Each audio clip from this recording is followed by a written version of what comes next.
हाँ भाई, good morning सभी को। लास्ट क्या पढ़ा था? कार्य कर दी, ऊर्जा कर दी।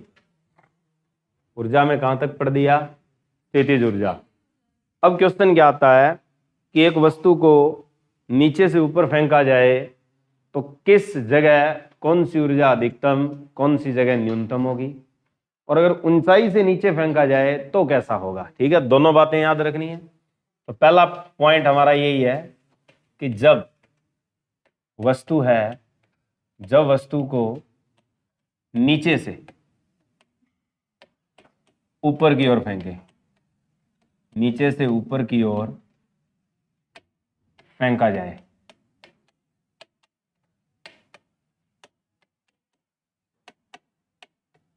कि when an object thrown from earth to sky, कि जब हम किसी वस्तु को नीचे से ऊपर की ओर फेंकते हैं, यानी अर्थ ग्राउंड लेवल से हाइट की ओर फेंकते हैं, तो मान लीजिए जहां से आपने फेंका है तो उस जगह आपसे पूछा जाएगा यहां पर न्यूनतम ऊर्जा कौन सी है और अधिकतम ऊर्जा कौन सी है।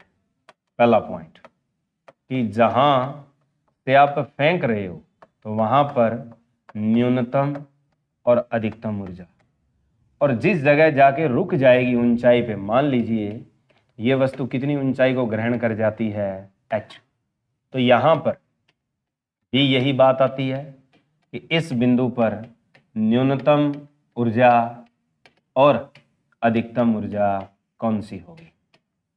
ये दो बातें अच्छे से याद रखनी है कि जब वस्तु को नीचे से ऊपर की ओर फेंका जाता है तो आपने जैसे ही फेंका तो आपने क्या दिया उसे?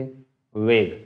जैसे जैसे वो वस्तु ऊपर जाएगी तो क्या होती जाएगी? धीमी, और एक बिंदु ऐसा आएगा रुक जाएगी, फिर वापस कहाँ आएगी? नीचे। तो आपने जब फेंका तो उसे क्या दिया आपने? वेग।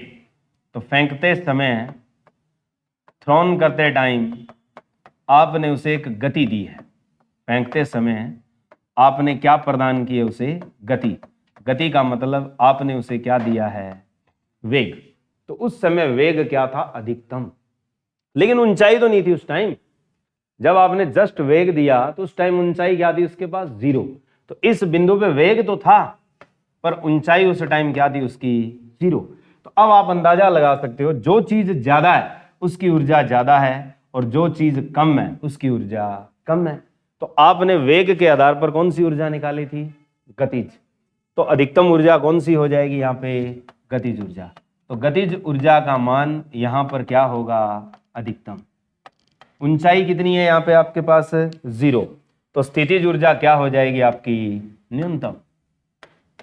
तो यही पॉइंट आपने याद रखना है कि इस जगह कौन सी ऊर्जा न्यूनतम है और कौन सी ऊर्जा आपकी अधिकतम है। ऊपर भी बता सकते हो अब आप कि जैसे वो धीरे धीरे जाएगी तो एक बिंदु आएगा कि जहां पर वो वस्तु यहां आकर क्या करेगी? रुक जाएगी। यानी रुक जाएगी तो वस्तु क्या हो जाएगी आपकी? शिथिर हो जाएगी। शिथिर होने का मतलब उस बिंदु पर वेग क्या हो जाएगा? 0। लेकिन ऊंचाई तो बहुत होगी उसकी, कितनी होगी? h। तो जैसे क्या है, वो किसी ऊंचाई को धारण कर लेती है तो उसके पास कौन सी ऊर्जा अधिकतम हो जाती है? स्थितिज। तो इस बिंदु पर जो अधिकतम ऊर्जा होगी वो स्थितिज ऊर्जा होगी और न्यूनतम ऊर्जा होगी वो कौन सी होगी आपके पास? गतिज।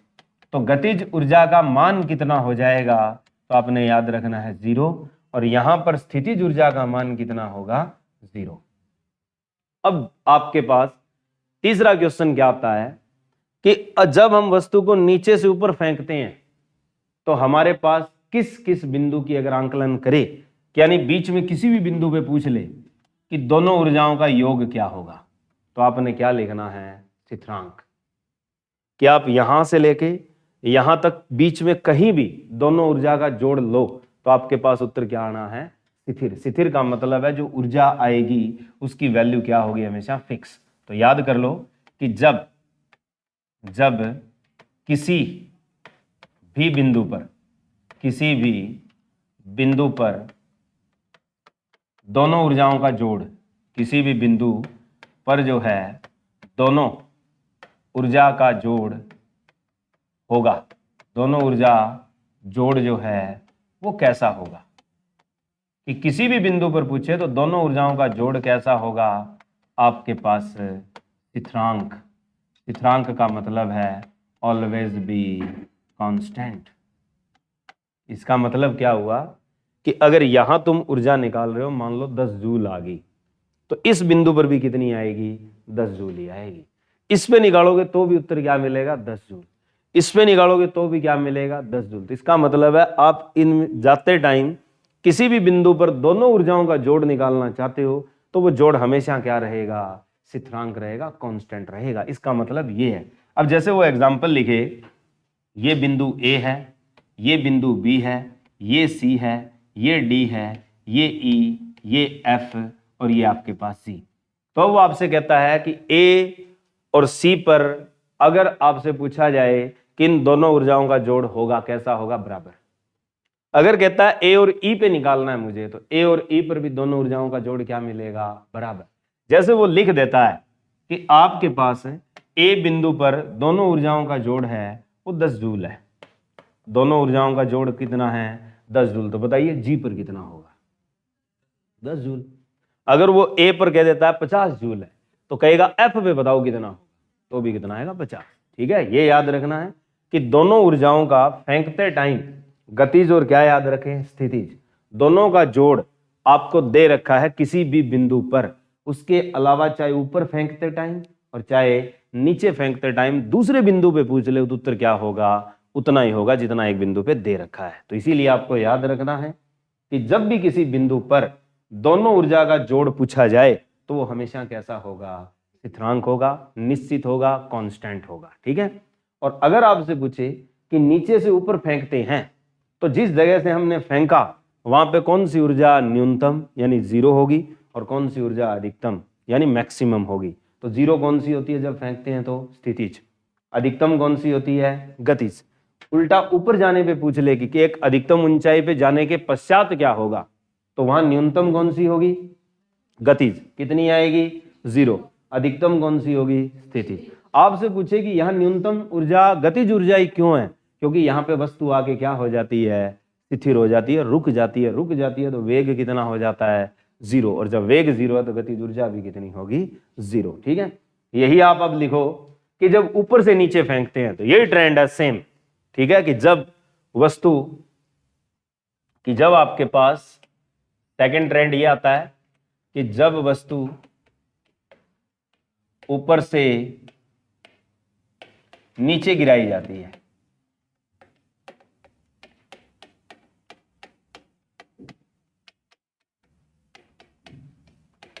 और कैसी गिरा रहा है वो, स्वतंत्र, फ्री, क्योंकि वेग नहीं दे रहा। वेग तो अपने आप प्राप्त करेगी। जैसे आप क्या छत पे खड़े और यूं पत्थर छोड़ दिया तो आपने छोड़ा है, वेग अब क्या है वो अपने आप धारण कर रही है। किसके कारण, गुरुत्वाकर्षण के कारण। तो इसीलिए कहा जाता है स्वतंत्र फेंकने पर, जब उसने स्वतंत्र फेंका तो कहां आएगी वो, धरती की ओर। तो यहां पर जब वो किस ऊंचाई पे थी आपकी वस्तु, मान लेते हैं एच पे, तो जब इस ऊंचाई पे थी, गिराई गई तो नीचे की ओर गिरा रहे हैं हम। तो यहां पूछता है कि उसके पास कौन सी ऊर्जा न्यूनतम थी, वही सेम ट्रेंड है जो पहले पढ़ा है, और कौन सी ऊर्जा अधिकतम थी। तो आपके पास न्यूनतम ऊर्जा कौन सी आएगी यहां पर, minimum energy means body at rest in your hand, कि जब आपने छोड़ी थी उससे पहले वस्तु क्या थी आपके हाथ में, स्थिर थी तो उसका वेग क्या था, 0। वेग 0 था तो न्यूनतम ऊर्जा कौन सी मानी जाएगी, गतिज। तो गतिज ऊर्जा क्या होगी आपके पास, न्यूनतम। और गतिज ऊर्जा होगी कितनी आपके पास, 0। अधिकतम में ऊंचाई पे पड़ी है, ऊंचाई है तो स्थिर होगी, तो स्थितिज ऊर्जा होगी। तो जो ऊंचाई पर है वो कौन सी ऊर्जा अधिकतम होगी उसके पास, स्थितिज ऊर्जा। अब वो नीचे आ रही है, नीचे आके वो कहां पहुंचने वाली है, जस्ट ग्राउंड, यानी अब जस्ट धरती पे पहुंचने वाली थी। तो पहुंचने से जस्ट पहले यानी ए बिंदु पर पहुंचने से पहले कौन सी ऊर्जा न्यूनतम होगी और कौन सी ऊर्जा अधिकतम होगी। कि जो न्यूनतम ऊर्जा और जो अधिकतम ऊर्जा है वो कौन सी हो जाएगी, क्योंकि जैसे जैसे वस्तु धरती की ओर बढ़ रही है तो आपको पता है तेजी से आ रही है। जैसे क्या है, आप क्रिकेट ग्राउंड में खड़े हैं, कैच लेना चाहते हैं, गेंद ऊपर चली जाती है और जब नीचे आती है तो तेजी से आती है, तो कैच कई बार छूट भी जाता है। तो इसका मतलब क्या है, गति क्या होती है, नीचे आते टाइम बढ़ती है। तो कौन सी ऊर्जा बढ़ेगी, गतिज। तो अधिकतम ऊर्जा इस बिंदु पर कौन सी हो जाएगी, आपकी गतिज ऊर्जा। काइनेटिक एनर्जी भी मैक्सिमाइज बिकॉज वेलोसिटी भी मैक्सिमाइज, ठीक है। और न्यूनतम ऊर्जा कौन सी होगी फिर यहाँ पर, स्थितिज। क्यों, ऊंचाई क्या होती जा रही है, लगातार घटती जा रही है, और जस्ट ग्राउंड पे पहुंचते ही ऊंचाई क्या हो जाएगी आपकी, तो स्थितिज ऊर्जा क्या हो जाएगी, 0। अब वही बीच वाला केस कि किसी भी बिंदु पे दोनों का जोड़ पूछ ले तो उत्तर क्या लिखना है तुमने, स्थिरांक, कांस्टेंट रहेगी। जैसे वो कह देता है हम चले थे यहाँ पे सी से, बीच में हम रुके कहाँ, बी पर, तो वो कहता है सी, बी और ए पर दोनों ऊर्जाओं का जोड़ होगा, कि दोनों ऊर्जाओं का जोड़ होगा, कि जो दोनों ऊर्जा है तो दोनों ऊर्जाओं का जोड़ ए पर, बी पर और सी पर क्या होगा, तो ऑलवेज क्या होगा, स्थिरांक होगा, कांस्टेंट होगा। क्या मिलेगा आपको, एक बराबर मिलेगा। इसीलिए कहा जाता है कि हर जगह काइनेटिक एनर्जी का और पोटेंशियल एनर्जी का जोड़ ले लिया जाए तो वो वैल्यू क्या आएगी, फिक्स आएगी। जैसे मैं कह देता हूं कि जब यहां पर वस्तु थी तो इसके पास स्थितिज ऊर्जा, यहां पर जो स्थितिज ऊर्जा थी वो थी आपके पास 50 जूल। तो बताइए ए बिंदु पर दोनों ऊर्जाओं का जोड़ क्या होगा, क्योंकि ऊपर स्थितिज ऊर्जा ही है अकेली, गतिज तो है नहीं। गतिज कितनी है ऊपर, 0, तो दोनों ऊर्जाओं का जोड़ कितना बनेगा, 50। तो नीचे आते टाइम भी दोनों ऊर्जाओं का जोड़ कितना मिलेगा, 50। क्यों, क्योंकि हर बिंदु पर ऊर्जा क्या रहेगी, समान। तो इसलिए दोनों ऊर्जाओं का जोड़ कितना रहेगा हर जगह, 50 जूल। आ गया। ये चीज थी हमारे पास कि जब हम किसी वस्तु को गति देकर ऊपर फेंकते हैं या ऊपर से किसी वस्तु को स्वतंत्र रूप से नीचे गिराते हैं तो उनकी ऊर्जाओं का क्या संबंध है और उनकी ऊर्जा का जोड़ क्या होगा। आगे अब बात आती है ऊर्जा का एक रूप। जैसे नंबर 1 आता है इलेक्ट्रॉन वोल्ट, कि जो इलेक्ट्रॉन वोल्ट ऊर्जा है, इलेक्ट्रॉन वोल्ट किसकी इकाई है, ऊर्जा के मामले में पूछी जाती है कि ये आपके पास किसकी इकाई है। तो क्या जवाब दोगे, इलेक्ट्रॉन वोल्ट किसकी इकाई है। क्वेश्चन आता है, सिंपल है, 1000 बार बता रखा है तुम्हें कि इलेक्ट्रॉन वोल्ट किसकी इकाई है। खास क्वेश्चन, बताओ। चैप्टर किसका पढ़ रहे हो, ऊर्जा का, तो ये इकाई भी किसकी होगी, ऊर्जा की। बात खत्म। अब आपको यह पता होना चाहिए इलेक्ट्रॉन और वोल्ट में एक इलेक्ट्रॉन है और एक क्या रखना है तुमने, वोल्ट। इलेक्ट्रॉन क्या पैदा करेगा, आवेश की इकाई। तो आवेश की इकाई है तो इस पे आवेश कितना होता है, 1.6 10⁻19 कूलाम, और क्या आ गया, वोल्ट। कूलाम वोल्ट क्या होती है हमेशा, जूल। आ गया उत्तर। तो तुम्हें यह बता रखा है कि जो इलेक्ट्रॉन वोल्ट इकाई है वो ऊर्जा की, और एक इलेक्ट्रॉन वोल्ट में जूल कितने होते हैं, तो जितना आवेश किसका होता है, एक इलेक्ट्रॉन का, तो जितना आवेश एक इलेक्ट्रॉन का होता है उतने ही जूल होते हैं। तो कितने जूल आए हैं, 1.6 10⁻19। इसी पे एक क्वेश्चन और लिखवा रखा है। क्या लिखवा रखा है मैंने, कि एक एएमयू यूरेनियम का खर्च हो तो कितनी ऊर्जा पैदा करेगा, बताओ। हाँ, तो ये आपके पास कितनी ऊर्जा पैदा करेगा। एक और है, अगर आपसे पूछ ले कि न्यूक्लियर फिजन या न्यूक्लियर रिएक्टर में ऊर्जा मापी जाती है किस में, ये भी याद रखना। तो किस में मापी जाती है, मेगा इलेक्ट्रॉन वोल्ट। तो ये कितनी मेगा इलेक्ट्रॉन वोल्ट पैदा करता है, 931। ठीक है। एएमयू का पूरा नाम भी याद होना चाहिए, क्या होता है, एएमयू की फुल फॉर्म क्या होती है। ऐसे क्वेश्चन आने चाहिए तुम्हें। 9वीं क्लास की किताब में एनसीईआरटी में खंगाल के देखोगे तो दूसरे चैप्टर में मजे से मिलेगी। एटॉमिक मास यूनिट यानी परमाणविक द्रव्यमान इकाई, हिंदी में ये बोलते हैं। ठीक है। एएमयू का मतलब है एटॉमिक मास यूनिट, और इसको हिंदी में लिखते हैं परमाणविक द्रव्यमान इकाई, कि परमाणविक द्रव्यमान इकाई कहा जाता है। और इसमें अगर पूछ ले आपसे कि परमाणविक द्रव्यमान इकाई के लिए कौन से समस्थानिक का प्रयोग किया जाता है इंटरनेशनल लेवल पर, जो मेजरमेंट ऑफ इंटरनेशनल लेवल है, स्टैंडर्ड इंस्टीट्यूशन ऑफ मेजरमेंट है, उसमें हम परमाणविक द्रव्यमान इकाई के लिए समस्थानिक कौन सा प्रयोग करते हैं, ये याद रखो, ये सारे लिखवा रखे हैं। इसके लिए जो समस्थानिक प्रयोग होता है वो कार्बन 12 होता है, ठीक है, C12।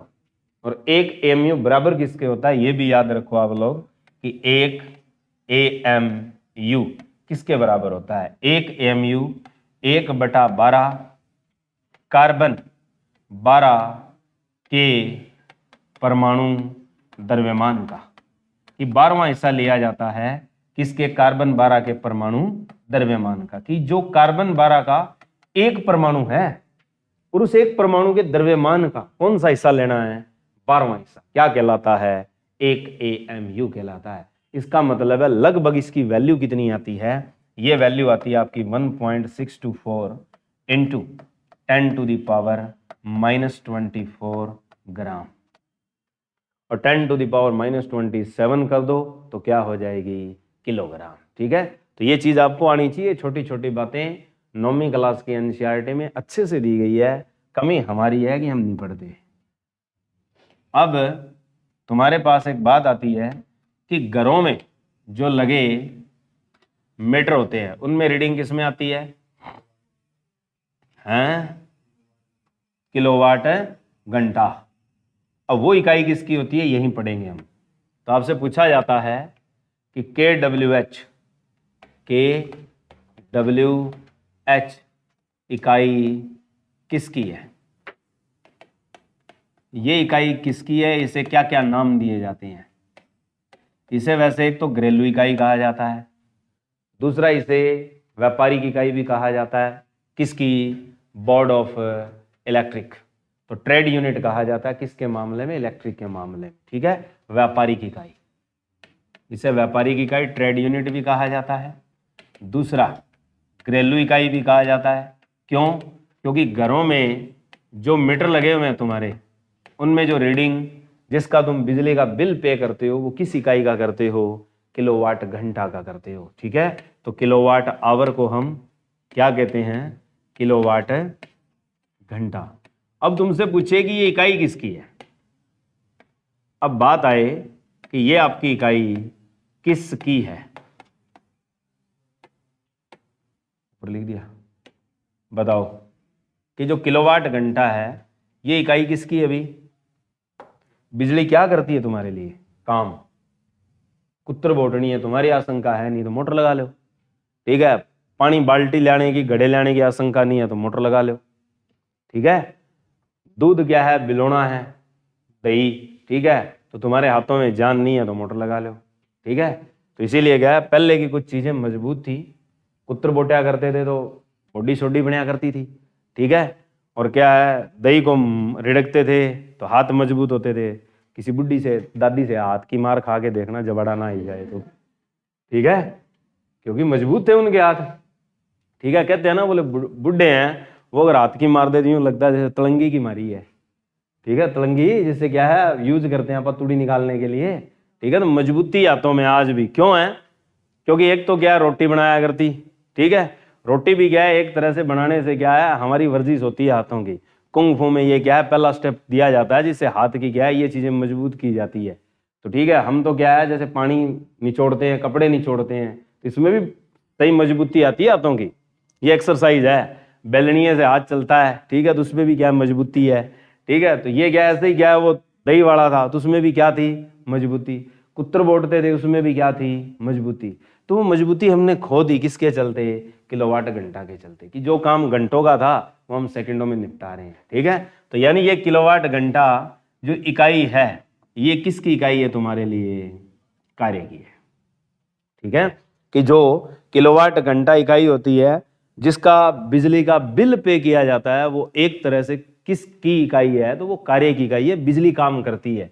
और कार्य को हम किसके बराबर लिखते हैं फिर, ऊर्जा के बराबर। तो आपसे पूछा जाता है कि 1 किलोवाट घंटा में जूल कितने होते हैं। ये वैसे मैंने बता रखे हैं, जल्दी बताओ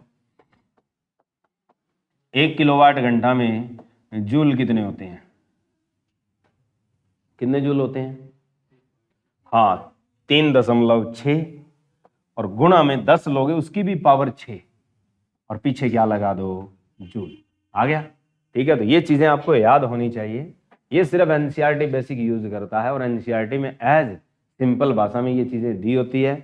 हम इनको इग्नोर करते रहते हैं, हमें इग्नोर नहीं करना, ठीक है। इसे संलग्न रहना है, तो इसीलिए एनसीईआरटी को खोल के पढ़ा करो, ठीक है। आगे तो ये बात है बहुत इंपॉर्टेंट है, ऊर्जा के चलते, कार्य के चलते। अब बात आती है सामर्थ्य या शक्ति। तो सामर्थ्य या शक्ति क्या चीज होती है, परिभाषा के रूप में लिखना चाहो तो क्या लिखोगे? आपसे पूछे what is the power, power क्या होती है? शक्ति।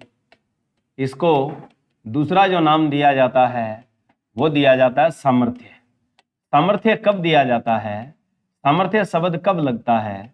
जब हम कोई पावर मशीन की यूज कर रहे हैं, जैसे मान लो इंजन है, ठीक है, जैसे कुत्र बोटन वाला इंजन होता है। घर वालों को पता होता है कि इसकी इकाई क्या है, तुम्हें पता नहीं होता। अब जूस, गन्ने का जूस पीते हो जिस रेडी पे, उसके पास इंजन होता है, तो उस बंदे को पता है कि इसकी इकाई क्या है, और हम जूस पी के आ जाते हैं, कभी पूछते ही नहीं। तो इंजन को हम अगर सामर्थ्य में लिखना चाहें तो हॉर्स पावर में लिखा जाता है, ठीक है। तो इंजन और गाड़ी, गाड़ी का भी इंजन ही है, तो गाड़ी की भी जो सामर्थ्य होती है वो भी किसमें होती है, हॉर्स पावर में होती है, ठीक है। तो यानी ये चीज क्या बताती है, उसकी ताकत, शक्ति बताती है। तो शक्ति होती क्या है, तो जो कार्य की दर समय के साथ लिखते हैं, बताया था मैंने, कार्य बटे क्या लिखना अपने, समय, ये होती है आपके पास सामर्थ्य। तो आपके पास शक्ति की इकाई आपने पढ़ी है, क्या लिखी जाती है, वाट। तो कार्य की इकाई क्या होती है, जूल। समय की इकाई क्या होती है, सेकंड, ठीक है। तो अब इनकी अन्य इकाइयां क्या आती है, शक्ति की जो इकाइयां आती है वो और कौन सी आती है? जैसे आप लोगों ने सिंपल पढ़ा है केडब्ल्यू, केडब्ल्यू का मतलब किलोवाट, एमडब्ल्यू का मैंने बताया था क्या होता है, मेगावाट, जीडब्ल्यू का मतलब क्या होता है, गीगावाट। ये आते हैं सिंपल से क्वेश्चन कि 1 गीगावाट में जूल बताइए, 1 गीगावाट में वाट बताइए कितने होते हैं।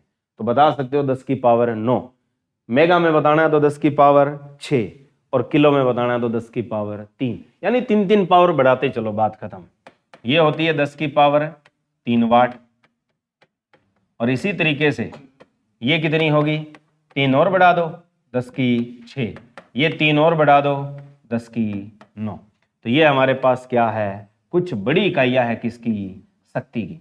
वैद्युत परिपथ की शक्ति अलग होती है। ये हमने क्या है, मशीनी यांत्रिक भाषा की बात की है। तो इसमें जैसे एक इकाई पड़ी जाती है हॉर्स पावर।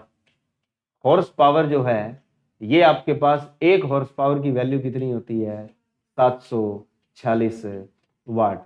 यहां तक कि घरों में जो पानी चढ़ाने वाली मोटर होती है उस पर भी लिखा होता है आधी एचपी की है, 1 एचपी की है, ठीक है, यूं लिखा होता है। तो फिर हम नॉलेज नहीं लेते उस चीज से कि है क्या।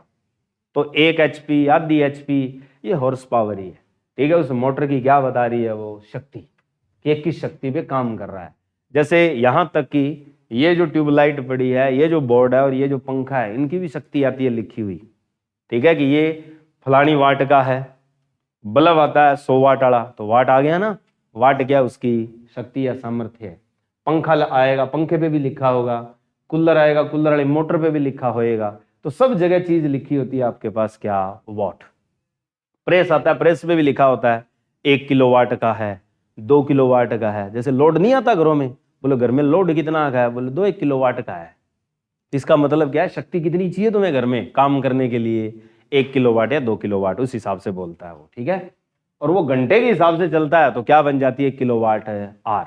मान लो तुम्हारे घर का लोड है 1 किलोवाट, तो 1 घंटे में कितनी यूनिट पैदा करेगी, 1।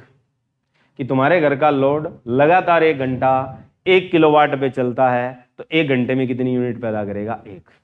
अगर मान लो क्या है, वही किलोवाट का लोड 10 घंटे के लिए चलता है दिन में, तो कितनी यूनिट पैदा होगी तुम्हारे घर में? 10।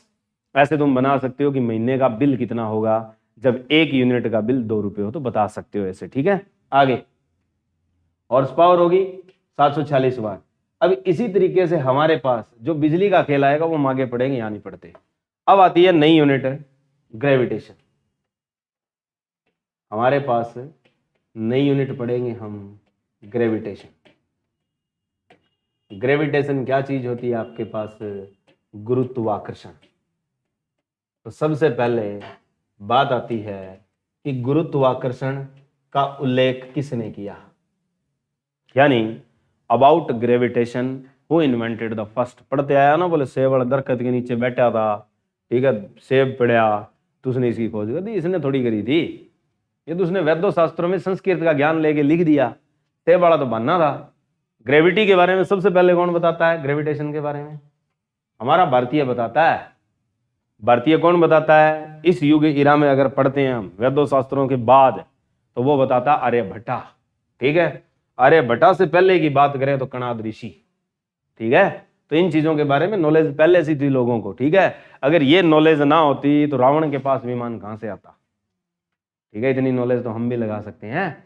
तो रावण के पास जो चीजें थी उसने वो भी अपने आप का क्या है, आधुनिक इरा का क्या वैज्ञानिक था उस समय का, टीकाकार पंडित था अगला, नॉलेज बहुत थी उसको। तो ये नॉलेज आती कहां से? हमारे वैद्यों शास्त्रों से आती है। ठीक है, अब रावण कौन से युग में था? त्रेता में। द्वापर आया, अब कलयुग है, इसका मतलब उससे पहले सतयुग भी तो था।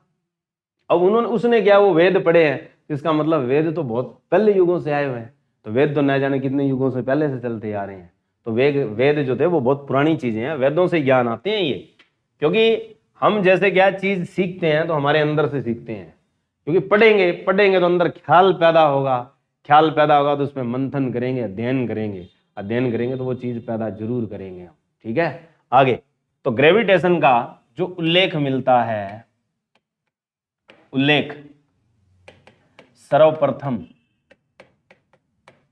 किया, अगर ये बात कोई करता है तो आपके पास आर्यभट्टा है। और पहले अध्ययन में लेकर आया, उल्लेख के बाद जो इसकी खोज शब्द लिखता है। खोज का मतलब किताबों में तुम्हें ज्ञान देने के लिए लिखी जाती है और बताई जाती है। आर्यभट्ट को तो छुपा दिया बेचारे को, फिर एक नई चीज दे देता है, कौन है? न्यूटन। तो इसकी जो खोज है एक उस इंसान के बारे में लगा दी जाती है जिस बंदे को मेरी तरह कुछ नहीं आता था। इस न्यूटन को कुछ नहीं आता था। ये न्यूटन क्या था? एक आलसी आदमी था और कुछ नहीं था। इसको यूनिवर्सिटी से निकाल दिया गया था।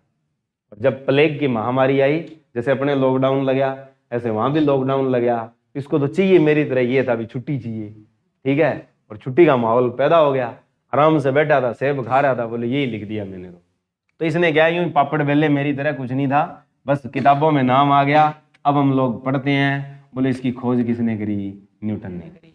ठीक है, तो ये हर काम को नटता था। ठीक है, इसीलिए नाम क्या रख दिया इसका घराड़ा ने? न्यूटन। क्योंकि आलसी आदमी तो नटता है हर काम को। तो ये सबसे आलसी वैज्ञानिक, अगर सबसे आलसी दार्शनिक है तो यही है। ठीक है, ये कोई दार्शनिक थोड़ी था। दार्शनिक की अगर बात करें तो वो दार्शनिक बढ़िया था आइंस्टीन। आइंस्टीन बढ़िया लेवल का बंदा था, उसने कुछ किया था, उसने कुछ चीजें भी लिखी थी, और उन चीजों की क्या मंथन आज भी पूरी नहीं हो पा रही। उसने क्या, किसी की कोई अधूरी चीजें थी उनको पूरा करके दिखाया था। कई ऐसी चीजें थी जिनका श्रेय उसने खुद भी नहीं लिया था। होमी जहांगीर बाबा का लंगोटिया बेली था।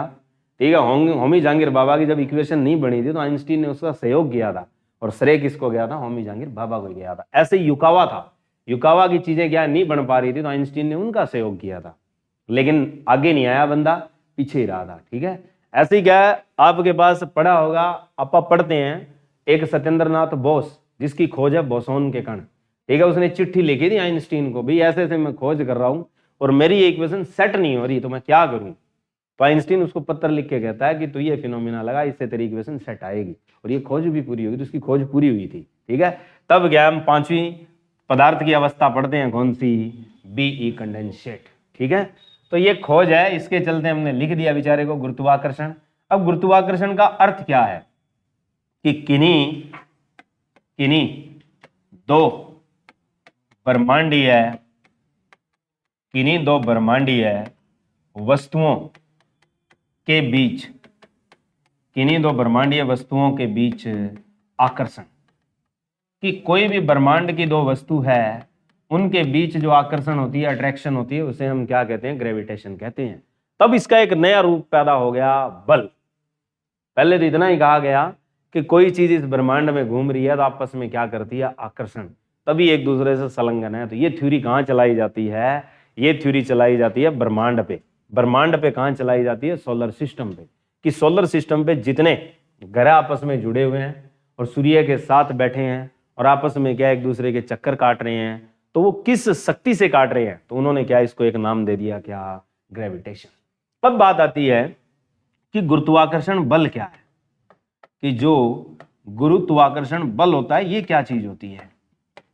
कि गुरुत्वाकर्षण बल क्या लिखा जाता है कि ब्रह्मांडीय वस्तुओं के बीच लगने वाला क्या है? ये आकर्षण बल। तो इस बल को बताना है कि बल दो ब्रह्मांडीय वस्तुओं के द्रव्यमान के गुणनफल के अनुक्रमानुपाती होता है और बीच की दूरी के व्युत्क्रमानुपाती होता है। दोनों के द्रव्यमान का गुणनफल लेना है, उनके तो होता है अनुक्रमानुपाती, तथा बीच की दूरी के वर्ग, बीच की दूरी के वर्ग के व्युत्क्रमानुपाती। और जो बीच की दूरी होती है उसके वर्ग के क्या लिया जाता है? व्युत्क्रमानुपाती। तो दो शब्द आते हैं यहाँ, ये ध्यान रखने हैं तुमने कि दोनों के बीच जो बल लगता है वो किसके गुणनफल के अनुक्रमानुपाती होता है? तो उनके द्रव्यमान के। और किसके व्युत्क्रमानुपाती होता है? दोनों के बीच की दूरी के वर्ग के। ठीक है, तो दो स्टेटमेंट होती है यहाँ, दोनों को आप अलग भी याद रख सकते हो, अलग अलग लिख भी सकते हो। लिखने का ट्रेंड होता है वो तुम्हारे ऊपर है। स्टेटमेंट पूरी ना लिखा करो, चाहे इतना याद रखना चाहिए आपको कि गुरुत्वाकर्षण आकर्षण है ये, तो इसीलिए ये ऑलवेज क्या होगा? आकर्षण, प्रतिकर्षण नहीं हो सकता। ये बल हमेशा धनात्मक होता है, ऋणात्मक नहीं हो सकता। दो बातें हो गई। फिर आपने याद रखना ये बल लगता कहाँ है? खास तौर पे ब्रह्मांडीय वस्तुओं के बीच। निर्भर किस पे करता है? वस्तुओं के द्रव्यमान के गुणनफल के हमेशा क्या लिया जाता है? अनुक्रमानुपाती। और दूरी के वर्ग के क्या होता है? व्युत्क्रमानुपाती। मान लीजिए एक आपके पास वस्तु ब्रह्मांड की ये है और दूसरी वस्तु ब्रह्मांड की ये है। एक का द्रव्यमान मान लेते हैं m1 और दूसरी का मान लेते हैं m2।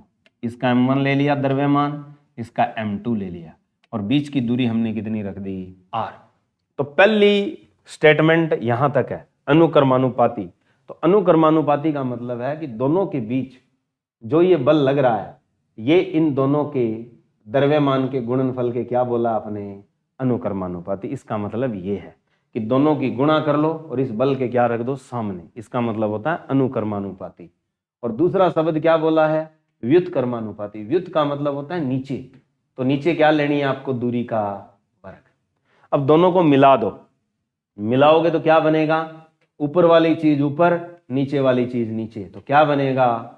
m1 m2 और बटे आपने क्या लिखना है? r²। ये सूत्र बन गया। अब बीच में जो कांटा लगा है ये होती है प्रोपोर्शनैलिटी, कर्मानुपाती। इसको जैसे ही हटाओगे तो आपके पास क्या आ जाएगा? g। बस यही तो याद रखना है कि आपके पास जैसे ही इनके बीच से ये कांटा हटाओगे तो आपने बीच में क्या लगाना है? Capital G। तो ये बन जाएगा आपका सूत्र F इज इक्वल टू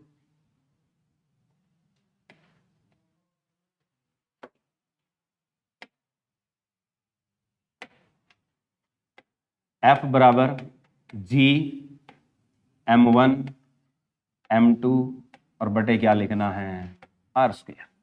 तो यही क्वेश्चन आता है एग्जाम में एक तो, कि गुरुत्वाकर्षण बल का समीकरण क्या है। बस सीधा सा क्वेश्चन कि गुरुत्वाकर्षण बल का जो समीकरण होता है उसमें एक तो क्या होना चाहिए? G। एक दो वस्तुओं के द्रव्यमान, चाहे वो m से हो, छोटे m और बड़े m से हो, कोई फर्क नहीं पड़ता, और नीचे क्या होना चाहिए? r का वर्ग, दूरी का वर्ग। बस इतना आएगा। ठीक है। अब आपसे पूछा जाता है नंबर 1, जी की इकाई क्या होगी? पहले नंबर पूछा जाता है जी की इकाई, दूसरे नंबर पूछा जाता है जी का मान। तो पहले नंबर आप मुझे बताएं इस जी की इकाई क्या होगी। बाकी सारी चीजें आपके पास है, तो जी की इकाई आप बना सकते हो। बना के देखो क्या बनेगी। हाँ, क्या क्या है इधर? बल खुद बना सकते हो, मेरी आवश्यकता नहीं है इसमें। कैसे बनाओगे देखो। जी की जब भी इकाई बनाने को कहे, अगर आप में से किसी को भी सूत्र याद है तो आप आसानी से इसका यूनिट क्राइटेरिया बना सकते हो। आपको किसकी इकाई निकालनी है? जी की। तो जी एक साइड रख दो, बाकी चीजें एक तरफ कर दो। आर एफ के साथ आएगा, एफ गुणा में क्या बन जाएगा? R square. नीचे आपके पास दो चीज आ जाएगी, क्या आएगी? m1 और गुणा m2। अब आपको पता है यह है बल। बल की इकाई आप लोग किस में लेते हो?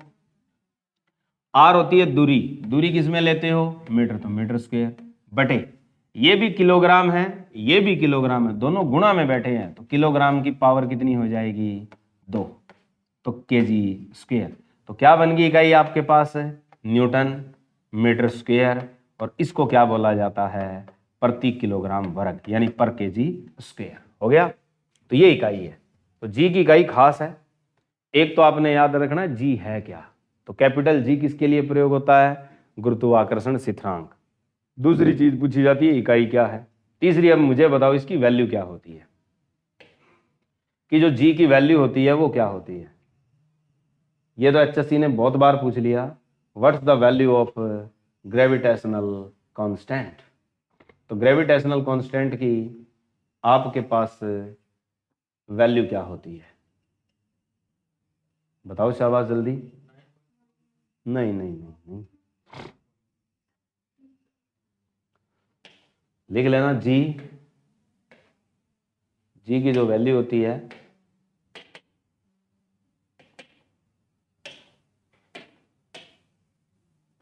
जी की वैल्यू होती है 6.67 इंटू 10⁻⁻11।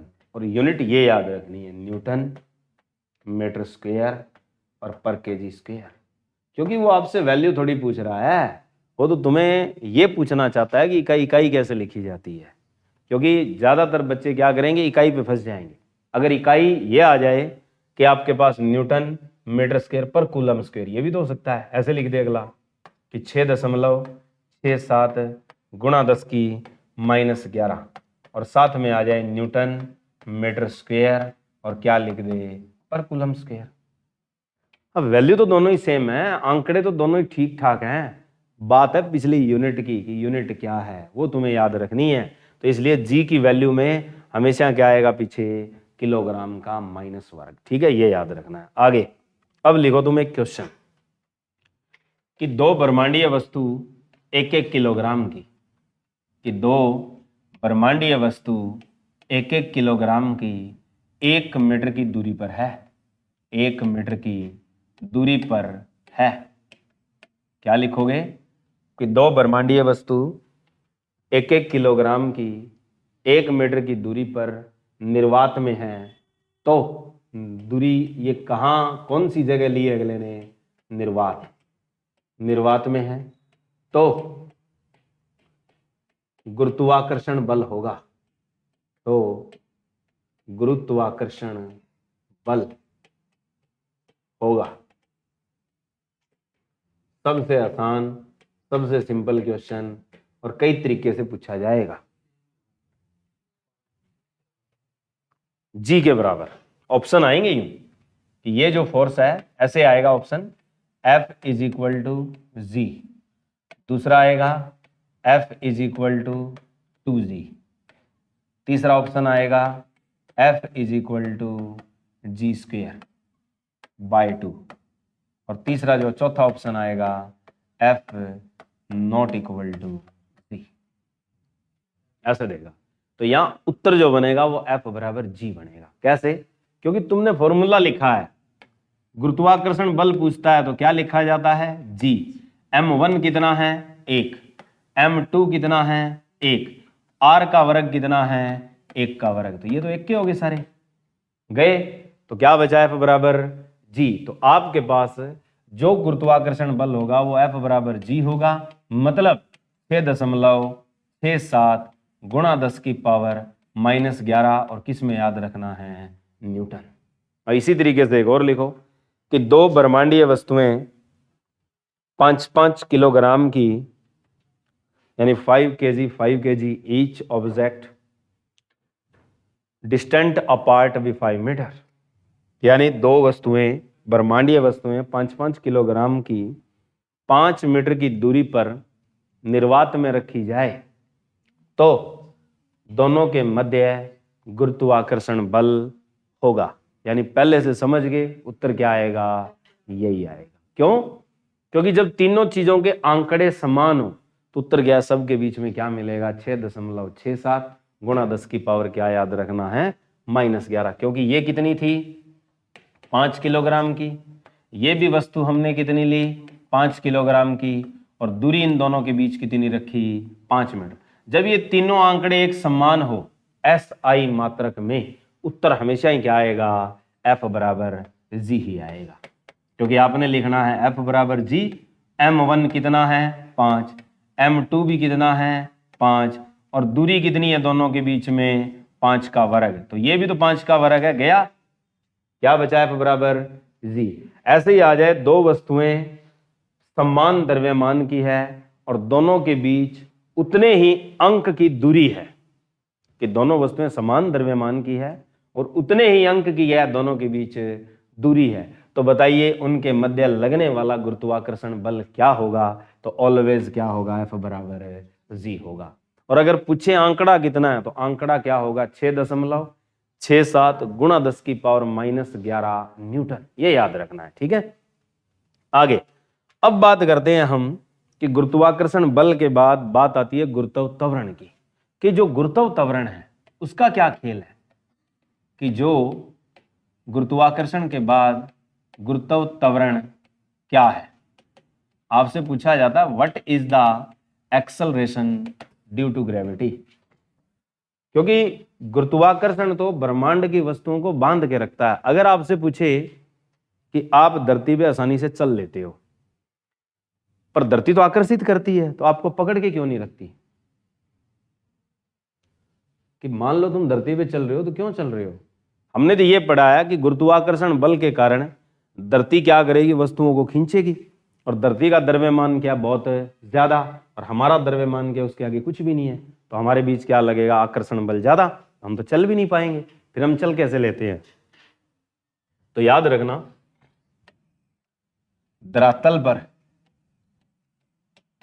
धरातल पर जो गुरुत्वाकर्षण बल है, गुरुत्वाकर्षण बल, ये तो लग रहा है ब्रह्मांड से, ये बराबर होता है किसके, गुरुत्व बल के। याद रखना कि धरातल पर हम चल सकते हैं, घूम सकते हैं, फिर सकते हैं, उछल कूद कर सकते हैं, तो इसका मेन रीजन क्या होता है कि जितना हम पर गुरुत्वाकर्षण बल लग रहा है ब्रह्मांड का, उतना ही हमारे ऊपर धरती का बल लग रहा है, कौन सा, गुरुत्व बल, यानी gravitational force is equivalent to gravity force.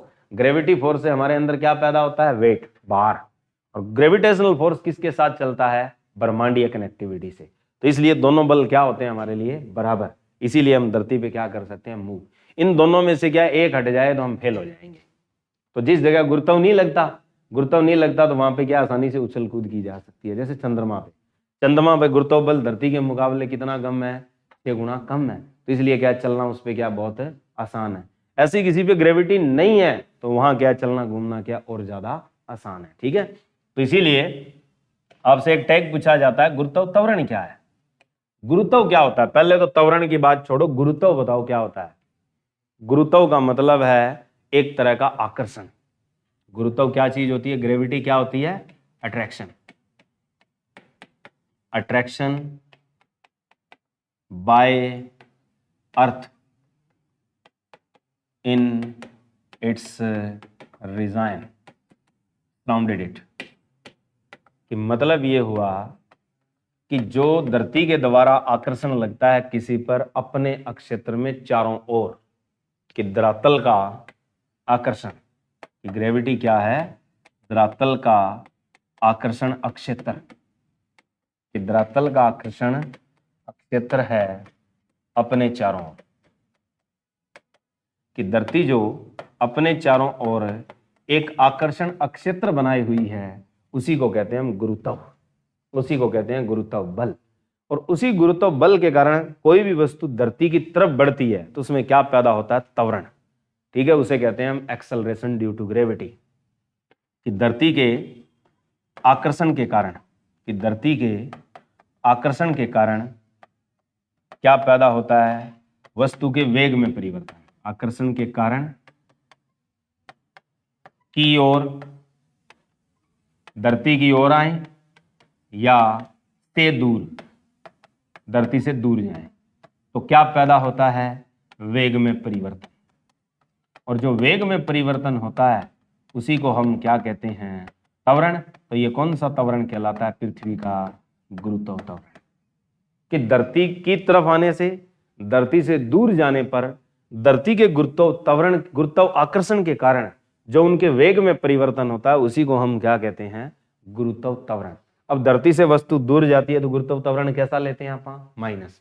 की तरफ आती है तो कैसा लेते हैं आप, प्लस। क्यों, कि जब कोई वस्तु धरती की तरफ आ रही है तो उसका वेग लगातार क्या हो रहा है, बढ़ रहा है। बढ़ रहा है तो चीज पॉजिटिव है। और धरती से दूर जाएंगे तो वेग क्या होता है, लगातार कम। कि जैसे आपने ऊपर फेंक दी कोई चीज तो वो धीरे धीरे जाके रुक जाएगी, क्यों, धरती खींच रही है उसे। तो धरती खींच रही है तो अब वो वापस रुक के कहाँ आएगी, धरती की तरफ। तो पहले गई तो लगातार वेग क्या होता गया, घटता गया।